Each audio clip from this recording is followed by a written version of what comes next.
Civil प्रक्रिया संहिता 1908। अध्याय 5। समनों का निकाला जाना और उनकी तामील। आदेश 5। नियम 21। जहां प्रतिवादी किसी अन्य न्यायालय की अधिकारिता के भीतर निवास करता है वहां समन की तामील। समन को वह न्यायालय जिसने उसे निकाला है अपने अधिकारियों में से किसी द्वारा या डाक द्वारा या ऐसी कुरियर सेवा द्वारा जो उच्च न्यायालय द्वारा अनुमोदित हो, फैक्स संदेश द्वारा या इलेक्ट्रॉनिक डाक सेवा या ऐसे किन्हीं अन्य साधन द्वारा जिसका उपबंध उच्च न्यायालय द्वारा बनाए गए नियमों द्वारा किया जाए। राज्य के भीतर या बाहर ऐसे किसी न्यायालय को भेज सकेगा जो उच्च न्यायालय न हो जिसकी उस स्थान में अधिकारिता है जहां प्रतिवादी निवास करता है। आदेश 5। नियम 22। बाहर के न्यायालयों द्वारा निकाले गए समन की प्रेसिडेंसी नगरों में तामील। जहां कलकत्ता, मद्रास और मुंबई नगरों की सीमाओं से परे स्थापित किसी न्यायालय द्वारा निकाले गए समन की तामील ऐसी सीमाओं में से किसी सीमा के भीतर की जानी है वहां वह उस लघुवाद न्यायालय को भेजा जाएगा जिसकी अधिकारिता के भीतर उसकी तामील की जानी है। आदेश 5। नियम 23। जिस न्यायालय को समन भेजा गया है उसका कर्तव्य। वह न्यायालय जिसको समन नियम 21 या नियम 22 के अधीन भेजा गया है उसकी प्राप्ति पर इस भांति असर होगा मानो वह उसी न्यायालय द्वारा निकाला गया था और तब वो उससे संबंधित अपनी कार्यवाहियों के अभिलेख के यदि कोई हो सहित समन उसे निकालने वाले न्यायालय को वापस भेज देगा। आदेश 5। नियम 24। कारागार में प्रतिवादी पर तामील।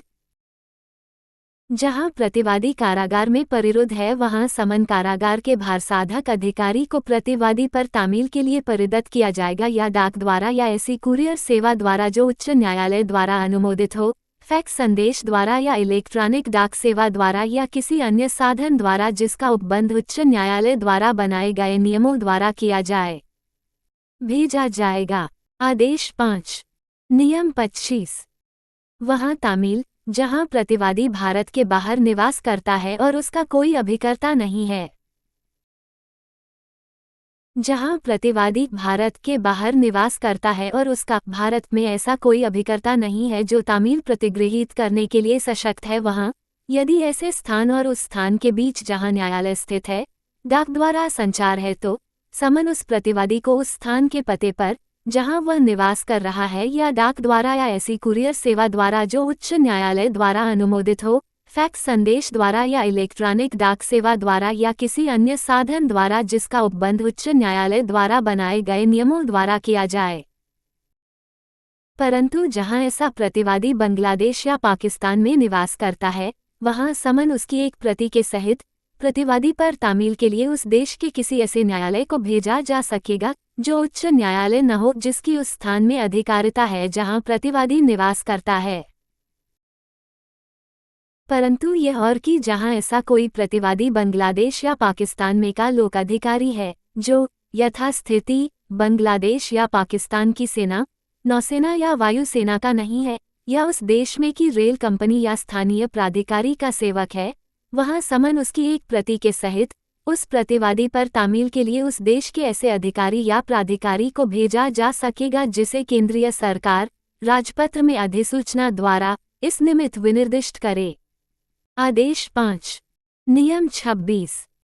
राजनीतिक अभिकर्ता या न्यायालय की मार्फत विदेशी राज्य क्षेत्र में तामील जहां का केंद्रीय सरकार में निहित किसी वैदेशिक अधिकारिता के प्रयोग में किसी ऐसे विदेशी राज्य क्षेत्र में जिसमें प्रतिवादी वास्तव में और स्वेच्छा से निवास करता है, काबार करता है या अभिलाभ के लिए स्वयं काम करता है, ऐसा राजनीतिक अभिकर्ता नियुक्त किया गया है या न्यायालय स्थापित किया गया है या चालू रखा गया है जिसे उस समन की तामील करने की शक्ति है जो इस संहिता के अधीन न्यायालय द्वारा निकाला जाए, अथवा ख केंद्रीय सरकार ने किसी ऐसे न्यायालय के बारे में जो किसी ऐसे राज्य क्षेत्र में स्थित है और पूर्वोक्त जैसी किसी अधिकारिता के प्रयोग में स्थापित नहीं किया गया या चालू नहीं रखा गया है, राजपत्र में अधिसूचना द्वारा घोषणा की है कि न्यायालय द्वारा इस संहिता के अधीन निकाले गए समन की ऐसे न्यायालय द्वारा तामील विधिमान्य समझी जाएगी। वहाँ समन ऐसे राजनीतिक अभिकर्ता या न्यायालय को प्रतिवादी पर तामील किए जाने के प्रयोजन के लिए डाक द्वारा या अन्यथा या यदि केंद्रीय सरकार द्वारा इस प्रकार निर्देश दिया जाए तो उस सरकार के विदेशी मामलों से संबंधित मंत्रालय की मार्फत या ऐसी अन्य रीति से जो केंद्रीय सरकार द्वारा विनिर्दिष्ट की जाए भेजा जा सकेगा। और यदि राजनीतिक अभिकर्ता या न्यायालय समन को ऐसे राजनीतिक अभिकर्ता द्वारा या उस न्यायालय के न्यायाधीश या अन्य प्राधिकारी द्वारा किए गए तात्पर्थित इस आशय से पृष्ठांकन के सहित लौटा देता है कि समन की तामील प्रतिवादी पर इसमें इसके पूर्व निर्दिष्ट रीति से की जा चुकी है तो ऐसा पृष्ठांकन तामील का साध्य समझा जाएगा। ऐसा अधिकारी किसी ऐसे समन को उसके द्वारा किए गए तात्पर्यत इस पृष्ठांकन के सहित लौटा देता है कि समन की तामील प्रतिवादी पर की जा चुकी है तो ऐसा पृष्ठांकन तामील का साक्ष्य समझा जाएगा।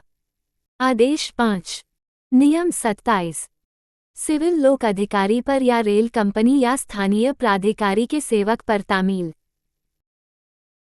जहां प्रतिवादी लोक अधिकारी है जो भारतीय सेना, नौसेना या वायुसेना का नहीं है या रेल कंपनी या स्थानीय प्राधिकारी का सेवक है, वहां यदि न्यायालय को ये प्रतीत होता है कि समन की तामील अत्यंत सुविधापूर्वक ऐसे की जा सकती है तो वह उसे उसकी उस प्रति के सहित जो प्रतिवादी द्वारा रख ली जानी है उस कार्यालय के प्रधान को जिसमें प्रतिवादी नियोजित है प्रतिवादी पर तामील के लिए भेज सकेगा।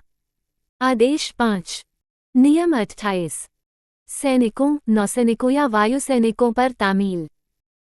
जहां प्रतिवादी सैनिक, नौसैनिक या वायुसैनिक है वहां न्यायालय समन को उसकी उस प्रति के सहित जो प्रतिवादी द्वारा रख ली जानी है उसके कमान ऑफिसर को तामील के लिए भेजेगा।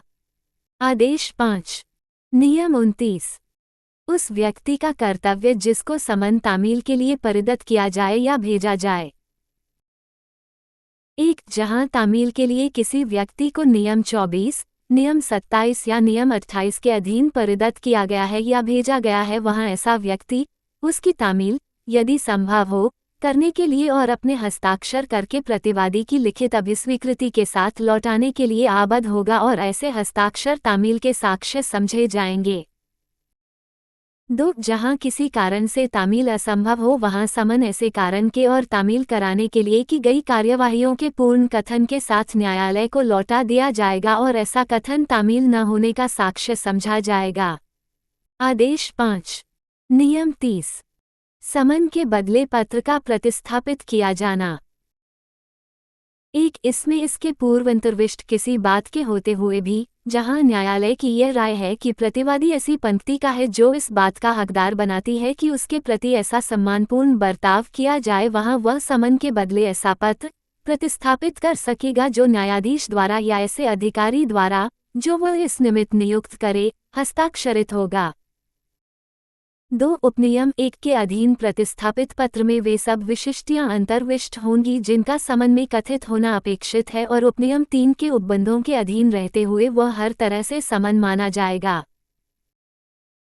3 ऐसा प्रतिस्थापित पत्र प्रतिवादी को डाक द्वारा या न्यायालय द्वारा चुने गए विशेष संदेश वाहक द्वारा या किसी ऐसी अन्य रीति से जो न्यायालय ठीक समझे भेजा जा सकेगा और जहां प्रतिवादी का ऐसा अभिकर्ता हो जो तामील प्रतिगृहीत करने के लिए सशक्त है वहां वह पत्र ऐसे अभिकर्ता को परिदत्त किया जा सकेगा या भेजा जा सकेगा।